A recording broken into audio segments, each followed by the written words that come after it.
जिस दिन आदम को पत्नी मिली, वो बाइबल कहती है उस किंगडम में, उस अदन के बाग में काम कर रहा था।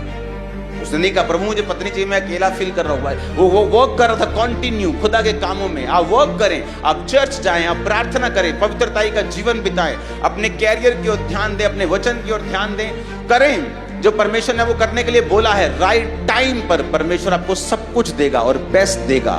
बहुत सारा यूथ है जो पवित्रताई के लिए संघर्ष करता है और उतना ही कंफ्यूज है अपनी लाइफ में, और उसे मालूम भी नहीं वो कंफ्यूज क्यों है। क्योंकि आप क्लैरिटी नहीं ले सकते हैं जब तक आप परमेश्वर के साथ जुड़े हुए नहीं हैं। जैसे ही आप परमेश्वर एक लाइट की तरह है, जैसे ही आप लाइट के करीब आएंगे आपको सब कुछ साफ साफ दिखने लगता है। मैंने कहा जब मैंने अपनी वाइफ के साथ मैरिज की तो हमने एक दिन भी डेट नहीं किया, एक दिन भी एक दूसरे को टच नहीं किया। एंगेजमेंट जिस दिन हो रही थी मैंने अपनी वाइफ के हाथ को पहली बार टच किया।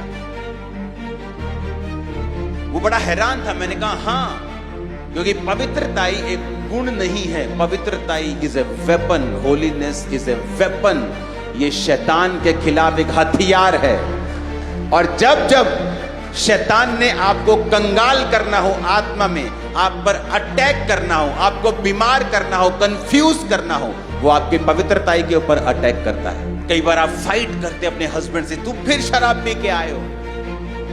वो भी कुछ नहीं कर पाता, क्योंकि जब वो शराब देखता है वो अपने आप को कंट्रोल नहीं कर पाता। वो भी दुखी है, तुम भी दुखी हो। फाइट उसे और दुखी कर देती है, उस केस को वर्स कर देती है, लेकिन हल कुछ नहीं होता। तुम रोती हो, तुम्हारा हस्बैंड थोड़ा दुखी होता है। मॉर्निंग तुम दुखी हो, तुम्हारा हस्बैंड दुखी है, लेकिन शाम को, अगली शाम को सेम सीन फिर होता है। चेंज कुछ नहीं होता।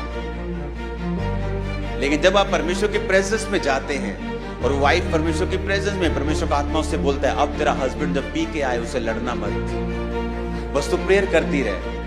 और वो प्रेयर में लगी हुई है, उसका दिल कर रहा है इसका मुंह तोड़ दूं आज, इतनी शराब पी के आए, लेकिन अंदर परमेश्वर का आत्मा उसे गाइड कर रहा है, क्योंकि वो खुद परमेश्वर की प्रेजेंस में जा रही है।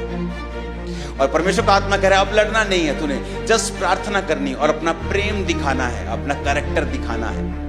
और सडनली किस दिन उसका हस्बैंड चेंज हो जाएगा उसको मालूम भी नहीं होगा।